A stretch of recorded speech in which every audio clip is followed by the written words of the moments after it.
एक पल के लिए अपनी आंखें बंद कीजिए और सोचिए क्या होगा अगर मैं आपसे कहूं कि आपकी किचन में एक ऐसी चीज पुराने डिब्बे में बंद है जो बाजार से किसी मामूली सी दुकान पे एक ऐसी चीज मौजूद है जो असल में हीरे से भी ज्यादा कीमती है। क्या एक ऐसी चीज जिसे हम आप अक्सर नजरअंदाज करते हैं, जिसे हम सिर्फ त्योहारों की मिठाई या बर्गर पर तली हुई सजावट समझकर भूल जाते हैं। लेकिन सच तो ये है कि ये एक नन्हा सा सफ़ेद दाना जिसे सेसमे सीड्स यानी कि सफ़ेद तिल के नाम से जानती है, वह कुदरत की बना हुआ एक ऐसा चमत्कार है जिसके सामने बड़ी बड़ी महंगी दवाइयाँ भी फेल हैं। बड़ी बड़ी महंगी दवाइयाँ और सप्लीमेंट भी घुटने टेक देते हैं। आज की ये वीडियो कोई साधारण वीडियो नहीं है, ये एक चुनौती है, एक 7 दिन का चुनौती। मैं आज आपको एक ऐसे सफर पर ले जाने वाला हूं जो आपकी सोच और आपके शरीर में ऐसे बदलाव कर देगा।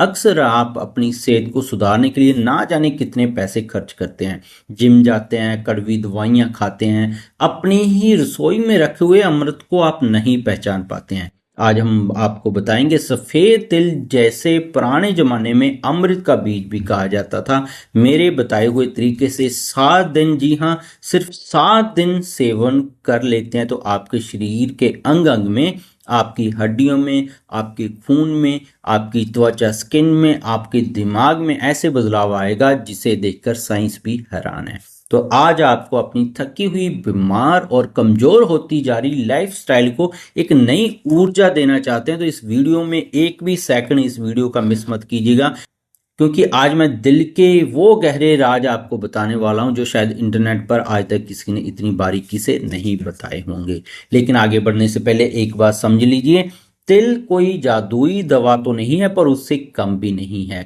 बहुत सारी बीमारियों के इलाज के अंदर ये काफ़ी हेल्पफुल होता है। ये एक न्यूट्रिएंट रिच फूड है जिसमें हेल्थी फैट्स, प्रोटीन, फाइबर और मिनरल्स पाए जाते हैं। इसलिए हमारा मकसद किसी बीमारी की दवा बंद करवाना नहीं है, बल्कि एक ऐसी डाइट आपके लाइफस्टाइल में ऐड कर देना है जिससे आप जल्दी से कभी बीमारी ना हो। अब शुरू करते हैं अपने 7 दिन का सफ़ेद तिल वाला सफ़र। पहले और दूसरा दिन शरीर की नई शुरुआत होती है। सबसे पहले बात करते हैं पहले 2 दिन की। जब आप अपनी डाइट में किसी न्यूट्रिएंट रिच फूड्स जैसे सफ़ेद तिल को शामिल करते हैं तो शरीर को उससे मिलने वाले न्यूट्रिएंट्स का फ़ायदा आपकी पूरी डाइट और लाइफस्टाइल को बदल देता है। तिल में protein, fibre, healthy fats, calcium, iron, magnesium जैसे कुछ एंटीऑक्सीडेंट पाए जाते हैं। कैसे कंपाउंड है, यही वजह है कि ये छोटा सा बीज न्यूट्रिशन के मामले में काफ़ी रिच है। लेकिन यहाँ सबसे बड़ी लोग गलती क्या करते हैं, वो सोचते हैं कि अगर थोड़े तिल अच्छे हैं तो ज़्यादा तिल और भी अच्छे होंगे। ऐसा बिल्कुल नहीं है।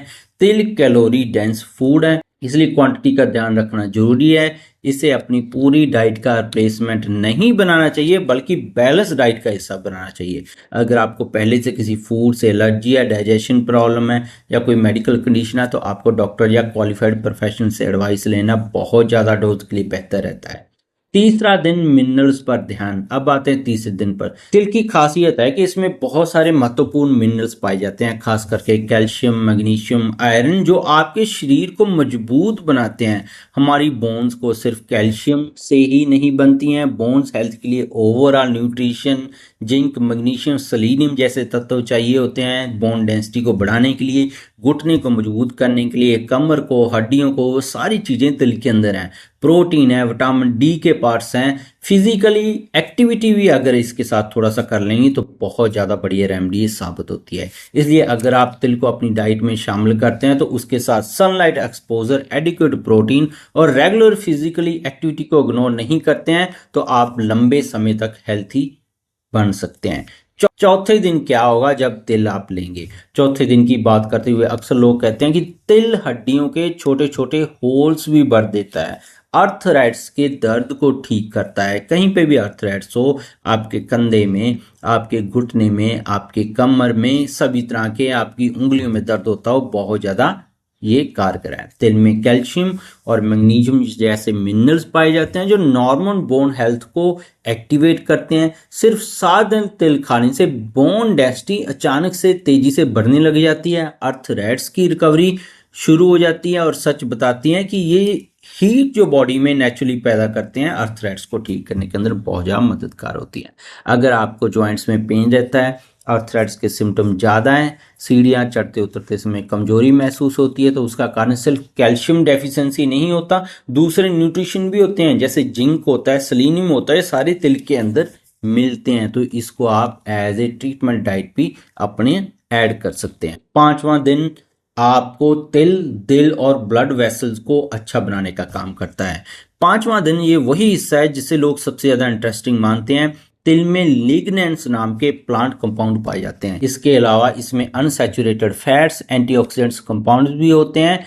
इसके साथ बैलेंस डाइट में नट्स, सीड्स, होल ग्रेन्स, अच्छे तरीके से वेजिटेबल्स या फ्रूट्स ओवरऑल आप खाते हैं तो हार्ट हेल्थ के लिए बहुत ज़्यादा अच्छा है। लेकिन यहाँ पे ध्यान दीजिए, इसको लेने से कोलेस्ट्रॉल और ब्लड प्रेशर भी ऑटोमेटिकली नॉर्मल हो जाता है। तो अगर आप दवाइयाँ खा रहे हैं उन दिनों अपना थोड़ा सा ध्यान रखें। अगर आपका कोलेस्ट्रॉल या ट्राइग्लिसराइड बढ़ा हुआ है, साथ में आप थोड़ा सा एक्सरसाइज कर लेंगे, वेट मैनेज करेंगे, तो तिल से आपका कोलेस्ट्रॉल, ट्राइग्लिसराइड भी आप बढ़े हुए को कम कर सकते हैं। तिल अपनी डाइट में शामिल करना एक छोटा कदम हो सकता है, पर अपनी लाइफ के लिए एक बहुत बड़ा कदम है।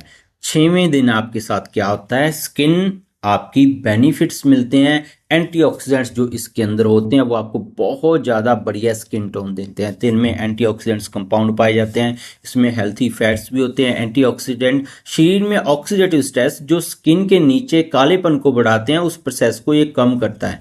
लेकिन यहाँ पे वही बात, 1-2 दिन में तो रिंकल गायब नहीं होंगे, पर लगातार अगर सही डोज में आप लेते रहेंगे तो आप दोबारा से जवान होना शुरू हो सकते हैं। स्किन हेल्थ के लिए ये हाइड्रेशन करता है, एडुकेट न्यूट्रिशन देता है, जो कि फ्रूट्स और वेजिटेबल में ज़्यादातर नहीं मिलते हैं। तो ओवरऑल एक तरह का ये न्यूट्रिशन बॉम्ब है। 7वां दिन क्या होगा, आपके बाल और ओवरऑल न्यूट्रिशन पे असर दिखना शुरू हो जाता है। अब 7वें दिन पर बालों की बात होती है। अगर आपके बाल ड्राई हैं, ब्रिटल हैं, टूट जाते हैं, इसका कारण बहुत सारी चीज़ें हो सकती हैं, पर कुछ चीज़ों को ये कवर कर देता है, जैसे न्यूट्रिशन, स्ट्रेस, हार्मोनल फैक्टर। तिल में हेल्थी फैट्स होते हैं, प्रोटीन्स और मिनरल्स होते हैं, इसलिए बैलेंस डाइट में इसका न्यूट्रिशन कंट्रीब्यूशन बहुत ज़्यादा बढ़िया होती है। लेकिन ये कहना कि 7 दिन में तिल खाने से बाल काले, घने और चमकदार हो जाएंगे, ये संभव नहीं है। लगातार 45 दिन से 3 महीने तक लेंगे, फिर ही आपको फायदा मिलता है। लोग तब तक छोड़ देते हैं 20-30 दिन खाकर, जब इसका असर शुरू होना होता है। बालों की हेल्थ लॉन्ग टर्म न्यूट्रिशन के ऊपर डिपेंड करती है। ये 7वां दिन आपको सबसे बड़ा फायदा मिलता है। एक हेल्थी फूड को कंसिस्टेंटली अपनी डाइट में शामिल करना किसी मैजिक ट्रिक से ज़्यादा इंपॉर्टेंट होता है। सबसे जरूरी सवाल, अब तिल खाना कैसे है। बहुत लोग पूछते हैं सफ़ेद तिल को राह खाना चाहिए, रोस्टेड खाना चाहिए। आप अपनी पसंद और डाइजेशन के हिसाब से इस फूड को शामिल कर सकते हैं। इससे सबसे बढ़िया रहता है हल्का रोस्ट करके सलाद, दही, ओट्स या दूसरे मील के ऊपर स्प्रिंकल करके खाया जा सकता है। लेकिन इसे इतना मत रोस्ट कीजिए ये लाल हो जाए या काला हो जाए, और क्वांटिटी में भी कंट्रोल रखिए। सीड्स हेल्थी होने के बाद कैलोरी डेंस होते हैं। सबसे ज़रूरी बात, सिर्फ तिल खाकर बाकी खाना बंद नहीं करना है जो दूसरे लोग करते हैं। अपनी प्लेट में vegetables, fruits, whole grain, pulses, जो भी आप protein rich foods, healthy fats खाना खाते हैं वो एज इट ही खाते रहना है। अगर आपको ये 7 दिन का चैलेंज पसंद आया तो इसे सिर्फ 7 दिन की चीज़ मत समझिए, इसे एक हेल्थी ईटिंग हैबिट की शुरुआत समझिए। अगर आपको वीडियो यूजफुल लगी हो तो कमेंट में बताइएगा कि आप तिल को किस तरह खाते हैं, दही में, सलाद में, ओट्स में या किसी और तरीके से। ध्यान रखें, गर्मियों में इसकी डोज आपको जरूर पता होनी चाहिए। आधा चम्मच से ज़्यादा नहीं लेनी चाहिए। ये तासीर में थोड़ा सा गर्म होता है, इसलिए 1 चम्मच का तीसरे हिस्से से भी आप शुरुआत कर सकते हैं। तो इसको आप राह भी खा सकते हैं, पर रोस्ट किया हुआ सबसे बढ़िया रहता है। इसको दूध के साथ ले सकते हैं, पानी के साथ ले सकते हैं, सलाद के ऊपर डालकर ले सकते हैं। सर्दियों में आधा चम्मच से शुरुआत करें और इसकी मैक्सिमम डोज 1 चम्मच ही मानकर चलें, इससे ज़्यादा ना लें, क्योंकि ज़्यादा गर्मी पैदा होने से आपकी दूसरी दवाइयों के भी अंदर इंटरफेरेंस हो जाती है। यही वजह होती है कि लोग या तो लेते नहीं है, लेते हैं तो 4-4 चम्मच खा लेते हैं, फिर बोलते हैं कि हमें नुकसान हो गया। ऐसा नहीं करना है। सही डोज अगर आप किसी भी सप्लीमेंट की लेंगे तभी आपको बेनिफिट मिलेंगे। तो अगर आपके घर में कोई ऐसा व्यक्ति है जो छोटी छोटी चीज़ों से अपनी डाइट को बेहतर बनाना चाहता है तो वीडियो उसके साथ जरूर शेयर कीजिएगा। दोस्तों मिलते हैं कल फिर नई वीडियो के साथ ऐसे ही कॉमन फूड के साथ जिसे हम हर रोज देखते हैं लेकिन उसकी न्यूट्रिशन वैल्यू का शायद हमें नहीं पता है। हेल्थी रहिए, समझदारी से खाइए, अपनी हेल्थ को प्रायोरिटी दीजिए। मैं हूं डॉक्टर मनदीप दहिया। अगर आप कंसल्टेशन लेना चाहते हैं तो आप मेरे से कांटेक्ट कर सकते हैं इस नंबर पर। अगर आपको कोई भी हेल्थ रिलेटेड जेन्युइन प्रोडक्ट्स देखने हैं तो लिंक ट्री का जो लिंक है वो मेरे होम पेज पर आपको दिख जाएगा, वहां पे जाकर आप सारे प्रोडक्ट भी हेल्थ रिलेटेड देख सकते हैं। मिलें कल नई वीडियो के साथ। सब्सक्राइब नहीं किया तो रेड कलर का बटन दबा सब्सक्राइब करें। बहुत बहुत शुक्रिया।